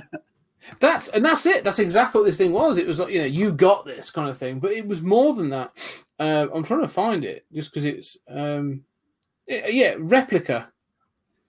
Replica, my AI friend. You can't really see it because of the light, but, I think that You're just plugging things like crazy this episode. I am, and no one's going to give me any money for this thing. But I was just fascinated by this idea, like you say, of reality of, we've talked about this idea of sort of earlier on about technology being a part of the body. You say, well, we're sort of anatomic cyborgs at the moment with replaced limbs, and more and more you see sort of false limbs, robotic hands that can move with using nerve sensors and stuff. But yeah, now, like you say, AI, is that thing like where does this reality thing, where could that be the corrupting element? I don't know. Could it be? This is like sci-fi Skynet, HAL 9000 kind of nonsense, but. Could it be that someone could be influenced in a decision by an AI algorithm that sits in a server somewhere? Absolutely, and it's going to happen. And you say nonsense, but I mean, Elon Musk doesn't think it's nonsense. I mean, there is a real concern about artificial intelligence. There are smart theories about this. I don't know. I mean, my attitude is it's going to happen eventually anyway. But what I was thinking is like my app, which is like, who knows, right? Who's running it, right? Like, I was going to joke about how I want to set it to encourage me to wind up being an assassin and see if we can't play Videodrome out for real. Yeah. But then I thought, like, I mean, imagine if like, who knows whether, it's like the Chinese are, running this app, or, Putin or somebody, and they could, people's emotional situation, you could kind of manipulate them and encourage them to vote a certain way or to buy a certain product. Sure. It would not surprise me if that was the case. If we eventually have that, where your app is actually saying, well, yeah, Biden might have a point, but so does Mitt Romney. And I think, have you seen this video? And a video pops up on your thread. It's perfectly feasible that, like you say, behind that is a Russian, or a Chinese or even a North Korean or whatever, like some state that's actually trying to direct your voting. It's not. I suppose it's not a million miles away from possibility anymore.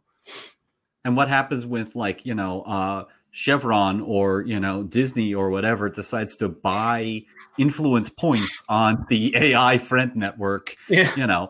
I mean, and it's like, hey, we're what's the difference between that and putting an ad up, right? Mm-hmm. It's just we're going to do it in this subtle. I mean, it's creepy and scary. Yeah, yeah. Well.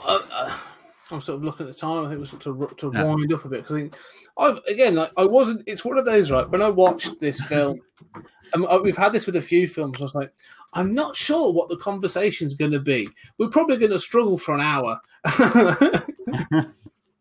but then, like I say, it goes on. It's fantastic. So, what really, like I say, final thoughts then on Videodrome? What are your final thoughts on Videodrome? Well, it's funny that you said that about the conversation because I didn't anticipate all of these, larger philosophical messages. I mean, what I anticipated it just being is like, yeah, some of it is like, well, what's reality in this or not? What's hallucination or not? But, I just love this movie. And it's so fun. It's pretty fast. And there's so many just smart moments, smart little twists, brilliant lines of dialogue. Everything is surprising and interesting and good. And even the stuff that I don't know how to feel about is like, I can't believe that I just watched that. Like it's so amazing. And I just think that is such a phenomenal recommendation. And my response to this movie is not primarily, intellectual or philosophical. It's, I think it's intellectual enough and philosophical enough that that I don't feel dumbed down. I don't feel like, oh yeah, guys punching each other. I'm excited. My brain is excited by it. It needs to have a certain amount of that. But I just come back to different scenes, different choices, different ideas that I just love. And, it's not any more complex than that for me. What about you? No, it's funny. This is one of those films that say I bought the Arrow release of Videodrome quite a while ago, and I watched it, and I think I watched it, and when it first came out, and I was like, yeah, it's good, it's interesting, but I'd watched it sort of doing other things. The irony is, I'd probably been looking at my phone and doing other things.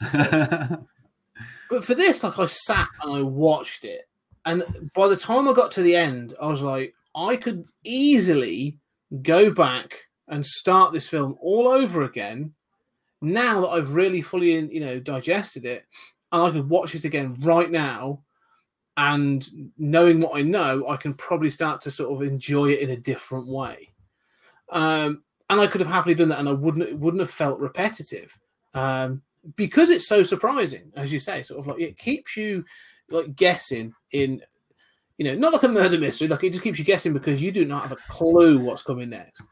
But I was just sort of. It's one of those films again that, like, as a kid, I recognised the art cover. I knew of it. It was talked about, and everyone talked about the gross special effects and that sort of thing. And they're great. Like they work, and a lot of them stand up as practical effects. Like they really stand up.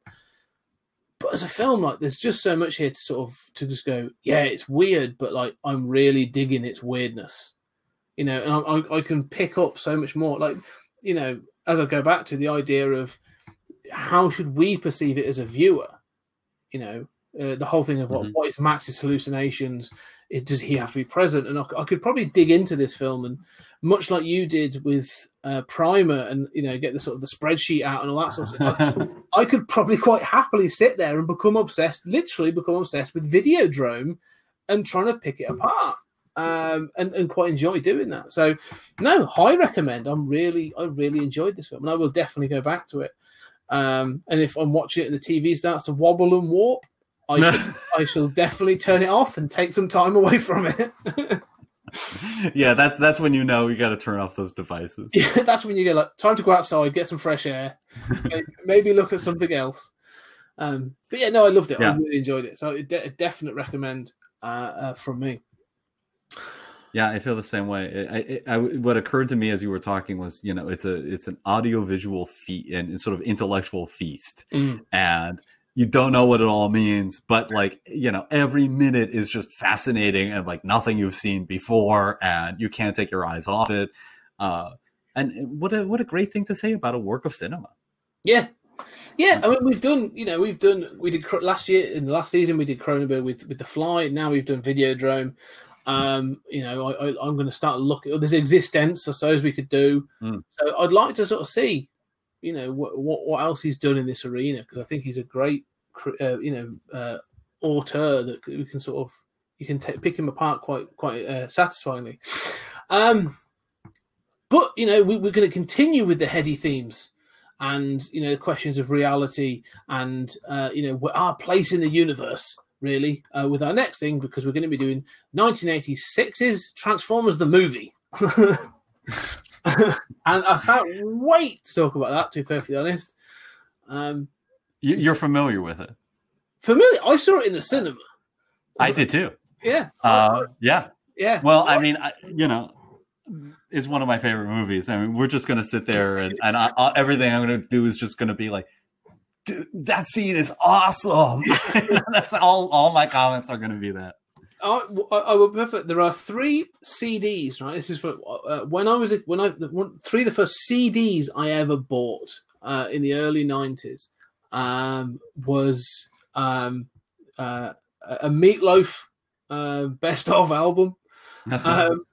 My musical taste did get better, not by much, but Bill and Ted's Bogus Journey soundtrack and the Transformers the movie soundtrack was one of the first things I bought on CD. So I remember the soundtrack to this film. Vince DiCola, and I love it. It's ace. I can't wait to talk about it. It's going to be such good fun. I had the soundtrack on cassette before I bought it on CD, and I remember buying it and like trying. It was so hard to find, and I found it on cassette in this like little place where all the cassettes were like just in a row without the big boxes and stuff. And I was like, oh my god, I was already like it was like a year after the movie or something, and I just thought, this was like the find of my life. Yeah. Yeah, well, unfortunately, I don't have that original disc because it was a really sort of like bog standard. But I have a version now. I've rebought it and stuff. So it's great soundtrack. The animation is great. So I'm not going to lord everything now because we're going to review it now. But sure. I wouldn't need to rewatch this film to talk about it. Let's put it that way. I wouldn't either. Yeah. Well, we're it'll be a fun time. It will, yes. So, yes, on the next episode, we will be talking about Transformers the movie. And if you've enjoyed this episode, if you've seen Videodrome and or anything else we've talked about so far this season, or the previous season, or any of our bonus episodes, and you want to talk to us, get in contact. We are on Twitter on Pod Timespace, and we're happy to talk about anything that's going on. Or if you've got any recommendations, or you think there's some things we should do in the future, let us know. But for now, Julian, as always, it's been an absolute blast talking about this. Indeed. The feeling's mutual. It's one of the great joys of my life is doing this every couple of weeks. Yes, it is. It's such good fun. It makes all the drudgery of the midweek sort of worth it. So thank you very much, and we shall talk again on the next episode. Stop.